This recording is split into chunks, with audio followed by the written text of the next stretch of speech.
Back now at 7:30 on CBS Mornings, and we bring you a 6-month CBS News investigation that raises new questions about how effectively state medical boards can hold bad doctors accountable and thereby protect patients. This morning we hear for the first time from an insider who sits on California's medical board, which is responsible for licensing and disciplining more than 150,000 doctors. In part one of our two-part series, Chief Investigative Correspondent Jim Axelrod looks at the case of a doctor who was allowed to continue practicing despite repeated misconduct that the medical board knew about. Jim, good morning. Good morning, Tony. In California, a board of 15 people makes these decisions about when a doctor should lose his or her license to practice. Now, 8 of the 15 are other physicians. Our investigation raised questions about who that board is protecting. The public or the doctors? I think I was absolutely botched. There's just no other description for it. Brandi Williams is describing a 2016 surgery she thought would help her get her confidence back. After losing almost 30 pounds, Williams decided to reward her hard work with a procedure known as an abdominoplasty, or tummy tuck. The doctor's office is supposed to be a place of healing, and that's not what this place was for me. My name is Jason Helliwell. To do the surgery, Brandi chose Dr. Jason Helliwell, an OB/GYN who also conducts cosmetic procedures. He practices in this building behind me, right here in Bakersfield. But Brandi says she only chose him after first conducting her own research into his record. I took a business card from his office, which has his medical license number on it. I went home, found out if there were any complaints against him. It was blank. There was no complaints against him. We discovered Dr. Helliwell had been disciplined for negligence 5 years earlier. I was in pain for 1.5 years. According to a malpractice lawsuit, Williams settled with Dr. Helliwell. Her surgery left her with a painful hematoma that required surgical repair. Williams says that pain drove her to file a complaint about Dr. Helliwell to the California Medical Board. It's their job to protect us from doctors who make mistakes. I'm not saying he's not human. We all make mistakes. But he made a whopping mistake when it came to me.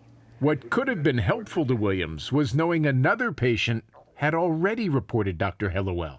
It's not like I went to a car dealership and went to buy a car. This is my life. 6 weeks after delivering her child, Emily Yost says Dr. Helliwell told her she needed umbilical hernia surgery, and he could do the procedure in his office, even though Emily says it had been scheduled for the hospital. Knowing what I know now, I would have switched doctors immediately. Okay, this is my online complaint summary. Yost sent this complaint to the California Medical Board, explaining she had to have an additional surgery to fix the surgery that Dr. Helliwell performed.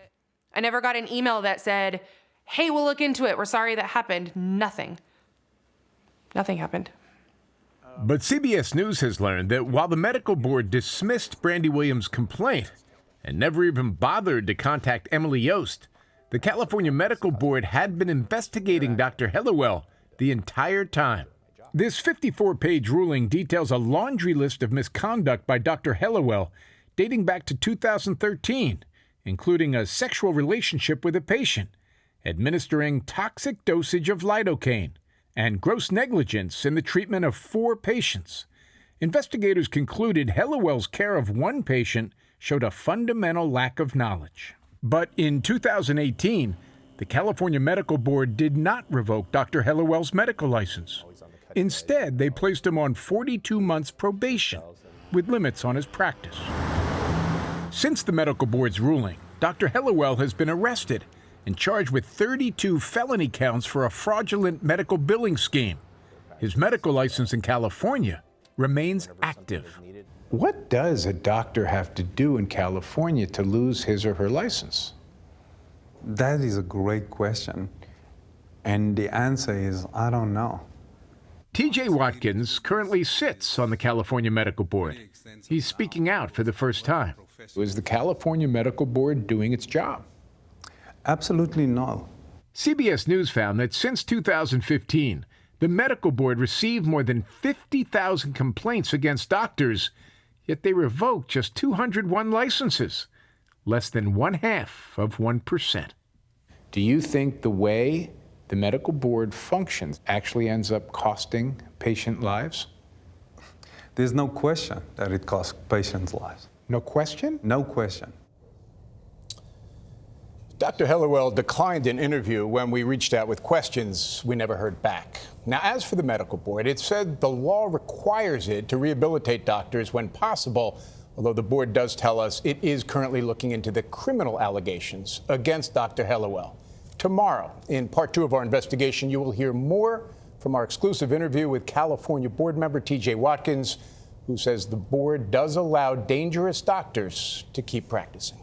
I think that I'm really looking forward to hearing what Mr. Watkins has to say. I think it's extraordinary that he's still sitting on the board. He's criticizing the people that he's working with. Yeah, it's a big deal. And in Wow. very clear and unambiguous terms, he will continue that tomorrow morning. And speaking of ambiguity, I mean, there should be standards for practice, and when you violate those standards, your license should be revoked. But no one seems to know where the line is. Well, a lot of this comes back to the makeup of the board. Now, remember, you have a 15-member board, majority rules, and you've got a majority of doctors. So yeah. everything sort of funnels back to that controlling premise when it comes to how does this board function. How are the women doing, Brandi and Emily? I mean, I think you sit with them, and there's this overarching question of, wait a minute, if the board's not going to protect us, who's going to protect us? So in addition to all the suffering and the trauma, there's this question of who's going to take care of us. Yeah. Looking forward to part 2. Thanks. No doubt about it.